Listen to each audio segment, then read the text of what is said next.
आज शाम को देख लेना अपने आप को हिंदू मानने वाले जो शूद्र समाज के लोग हैं, मेरे समाज के लोग, वो बोलेंगे हम होली मना रहे हैं और उनकी होली अलग बनेगी, ठाकुरों की अलग, ब्राह्मणों की अलग और चमारों की अलग। सच है, ये शाम को देख लेना। बिल्कुल ये होता है, राजस्थान में होता है, यूपी में होता है, हरियाणा में होता है, पंजाब में होता है, हर जगह होता है। तुम मानस बराबरी की बात करते हो, तुम बोलते हो ना बटोगे तो कटोगे। अरे दलितों का तुम जाके तो देखो गांव में, तुमको आज दूल्हा बनने के लिए घोड़ी पर नहीं बैठा दिया जा रहा। तुम्हारी होली अलग मन रही है तो तुम किस बात के हिंदू हो? क्यों वो हिंदू नहीं है? नहीं, हिंदू नहीं है, हम शूद्र हैं, मैं भी शूद्र हूँ। ये तो बस अब राजनीतिक रोटियां सेकने के चक्कर में इन्होंने बोल दिया कि आप भी हिंदू भाई हो। बांटने और काटने की राजनीति इस देश में बहुत ज़्यादा चल रही है। और आप देखना, देश में कल जो एक उत्तर प्रदेश में एक महिला विधायक ने कहा कि जो अस्पताल का जो वार्ड है वो मुसलमानों के लिए अलग से होना चाहिए। कितने शर्म की बात है। हमारे देश में जब मानस बराबरी की बात होती है, वो हक अधिकार के लिए हम लोग लड़ रहे हैं, तो ऐसे लोगों को हमें नकारना पड़ेगा। बौद्ध एक धर्म नहीं है, ये एक जीने का कला है। और हमारे जो हर एक व्यक्ति जो सबको बराबरी से और एक मानसिक रूप से इस व्यवस्था को, आप कह रहे हैं इतना भेदभाव है, इतना छुआछूत, इतना जातिवाद है, तो फिर ये कौन लोग हैं जो कहते हैं कि अब जातिवाद खत्म हो गया, देश से आरक्षण भी खत्म कर देना? जातिवाद इस देश में कभी खत्म नहीं हुआ था। बाबा साहब भीमराव अंबेडकर जी ने जो हमें एक अधिकार दिलवाया, और कहीं ना कहीं हमारी कमी है, हमारे ही लोगों की कमी है। जिनको नौकरी मिल जाती है वो किसी दूसरे का झंडा उठा लेते हैं। हमारे ही नेता हैं, हमारे ही समाज के नेता हैं जो वोट लेकर जाते हैं और थोड़े दिन बाद उनके गोद में जाके बैठ जाते हैं। हमारे ही नेता है वो। मैंने देखा लगातार, मैंने आज तक अपने छोटे से जीवन में 3 बार चुनाव लड़ा। दिल्ली यूनिवर्सिटी का मोतीलाल नेहरू कॉलेज, और दिल्ली का लोकसभा चुनाव, और अब नई दिल्ली का विधानसभा चुनाव। केजरीवाल जी को हराने का हमने काम किया। लेकिन मैं आपको बता दूं कि इस देश में अगर सामाजिक न्याय के लिए अगर कोई आवाज उठाती है तो वो बहन जी हैं। आज ही आपको एक कारवा बताऊंगा, जब अंबानी के लड़के की जब शादी थी तो बहन जी के पास फोन आता है कि आप हमारी शादी में आ जाना। ऐसा नहीं थी कि वो जा नहीं सकती थी, उनको इन्विटेशन आया था, लेकिन वो इसलिए नहीं गई क्योंकि मेरे समाज के लोग ये सोचेंगे कि हम भी कहीं ना कहीं उनके बराबर में बैठे। अखिलेश यादव तो कह रहे हैं कि बसपा को वोट मत दीजिए, अब हमें वोट दीजिए, बसपा तो बीजेपी के लिए काम। देखो सर, राजनीति में हार जीत चलती रहती है, लेकिन जो लोग सामाजिक न्याय के लोग हैं उनका साथ दीजिए। जो बिकाऊ हैं, हमारे भी समाज में जो बिकाऊ लोग हैं उनसे आपको सावधान होना पड़ेगा। जो वोट लेके जनता का और किसी दूसरे की गोद में जाके बैठ जाते हैं। हमारे साथ अन्याय क्यों हो रहा है? क्योंकि हम जागरूक नहीं हैं। और जिन लोगों ने बाबा साहब भीमराव अंबेडकर के संविधान से जो माल मलाई खाई, जिनको शिक्षा मिली, रोजगार मिला और जो बड़े पदों पे पहुंचे, वो आज अपने आप को हिंदू मानने लग गए। क्योंकि भाई हमें तो पता ही नहीं है हम क्या है। अरे तुम पिछले कुछ समय 100 साल पुराना जाके तो देखो तुम्हारी हालत। तो पिछवाड़े में झाड़ू आ गया, आंडी होती थी, वो तो मैं भूल गया। लेकिन मैं उन लोगों को बताना चाहता हूँ कि वो समय दूर नहीं जब तुम्हारे बच्चों के हाथ में कटोरा होगा। हम जहाँ भी मंच होता है, लोग कहते हैं कि ये सामाजिक मंच है, यहाँ राजनीति की बात नहीं होगी। बाबा साहब की उंगली जैसे करती है कि तुम्हें इस देश का हुक्मरान बनना है। जब तक हर मोड़ पे, हर मुद्दे पे, हर मोमेंट पे हम राजनीति की बात नहीं करेंगे, हमारे समाज का विकास नहीं हो सकता।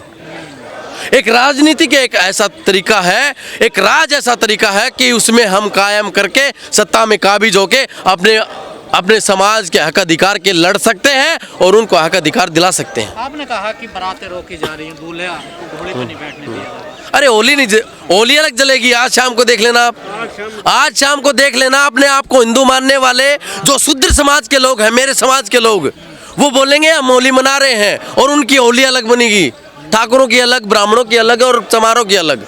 सच है, ये शाम को देख लेना। बिल्कुल ये होता है, राजस्थान में होता है, यूपी में होता है, हरियाणा में होता है, पंजाब में होता है, हर जगह होता है। तो दलितों की होली अलग हो। हाँ बिल्कुल, दक्षिण भारत में तो मैं कह नहीं सकता, लेकिन उत्तर भारत में जहाँ जहाँ होली मिलती है, आपको 10 गांव में एक गांव ऐसा मिल जाएगा जहाँ अलग होली होती है। मेरे पास के गांव में एक, मेरा जो हरियाणा से बिलोंग करता हूँ मैं, मेरे पास के 3 किलोमीटर दूर गांव है जहाँ पर ऐसी समुदाय में जो नायक कास्ट है उसके लोग रहते हैं। आज शाम को होली बनेगी, अलग अलग बनेगी, और उसमें 2 ही कास्ट है, एक जाट है और एक नायक है।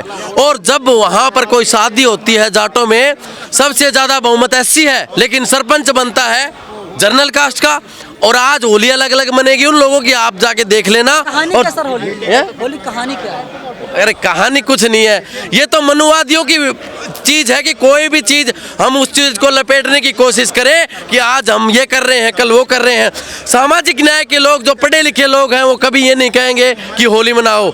मैं किसी धर्म के विरुद्ध नहीं बोलता, लेकिन मैं ये कहता हूँ कि तुम छोड़ दो ये जात पात, तुम छोड़ दो ये धर्म भरम, दिखने में हम अनेक है पर लहू का रंग एक है। तुम जान ले लो मेरी मगर मेरे वतन को छोड़ दो, कहना अगर गलत मेरा तो मुझको भी फांसी तोड़ दो। ये देश है मेरा वतन, ये देश है मेरा चमन। हम वो चाहते हैं जो मानस मानस बराबरी की बात करे, ये नहीं कि आज बोध गया में पंडितों को बिठाया जा रहा है। अरे इतने ही तुम वो हो तो हमारे जो बौद्ध समाज के जो लोग हैं उनको काशी विश्वनाथ टेम्पल में क्यों नहीं बिठा रहे हैं? तुम मथुरा में क्यों नहीं बिठा रहे तुम? अरे दलित समाज के लोगों को जाग लेना चाहिए कि जो राम मंदिर, जो भगवा झंडा तुम लगा के, जय श्री राम का स्टेटस मैं भी देखता हूँ, मेरे फ़ोन में 1000 कॉन्टैक्ट हैं, उसमें से मैं आपको बता दूं कि दलित समाज के लोग, पिछड़े समाज के लोग, ओबीसी समाज के लोग कम से कम 50% जय श्री राम का झंडा लगाते हैं। उनको ये नहीं पता कि जो राम मंदिर इन्होंने बनाया था वहाँ एक दलित महिला का रेप हो गया, आज तक किसी ने बोला नहीं। जो देश का एक सेना का जवान, एक वीर बहादुर सिपाही, और उसके साथ भी 2-4 दिन पहले जाती हुई कि वो मुसलमान था, इसलिए उसके नाम पर जो शहीद का दर्जा देने के बाद एक स्कूल बना था। ये वही योगी आदित्यनाथ की सरकार है, ये वही मोदी सरकार है, ये वही डबल इंजन सरकार है कि एक शहीद के नाम पर जो स्कूल चल रहा था उसका नाम बदलने का काम भी इन लोगों ने किया है। क्या करे दलित संविधान? जब तक इस दलित समाज हो, ओबीसी हो, पिछड़ा वर्ग हो, मैं आपको बिल्कुल नहीं, मेरी बात बताऊं, इस देश में बहुजन वो हैं जिनके साथ कभी न कभी अन्याय हुआ है, जाति हो रही है, हक अधिकार उनको नहीं मिला। हर एक बहुजन जिसके साथ अन्याय हो रहा है, अगर वो मिलकर अपनी सत्ता लेके आते हैं, और इन लोगों से बिल्कुल सावधान होना है जो आपका वोट लेकर किसी की गोद में बैठ जाते हैं। और आंदोलन जो करने की जो परंपरा है और उसके लिए जो आज़ादी हमें दिलवाई, जो वो हमारा एक पुरखा था बाबा साहेब भीमराव अंबेडकर। आज हमारी आवाज़ जो नई दिल्ली के इस जंतर मंतर पर और देश में कहीं भी दबे कुचले वर्ग या किसान मान लो, दलित मान लो, और थोड़े ही दिन पहले देश के पहलवान जो यहाँ प्रदर्शन कर रहे थे, ये एक अधिकार है जो बाबा साहेब भीमराव अंबेडकर ने किसी विशेष वर्ग को नहीं, किसी विशेष धर्म को नहीं, किसी विशेष जाति को नहीं, हमारे देश के हर एक व्यक्ति को, हर समाज के व्यक्ति को मानस मानस बराबरी के तहत ये हक दिलाया गया कि हम अपनी आवाज़ उठा सकें। उसी बातों को ध्यान में रखते हुए यहाँ जंतर मंतर पर देखो हजारों की संख्या में भीड़ यहाँ आई है, और हम चाहते हैं कि न्याय मिले।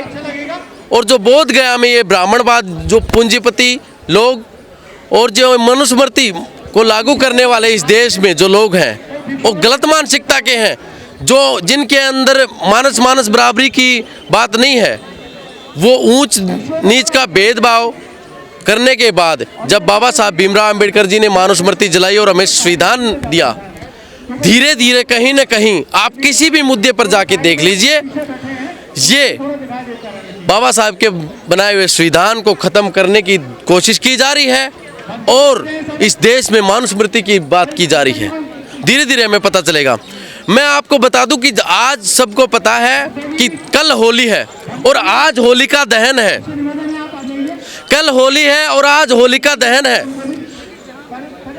लेकिन हमारा समाज आज भी सोया हुआ है।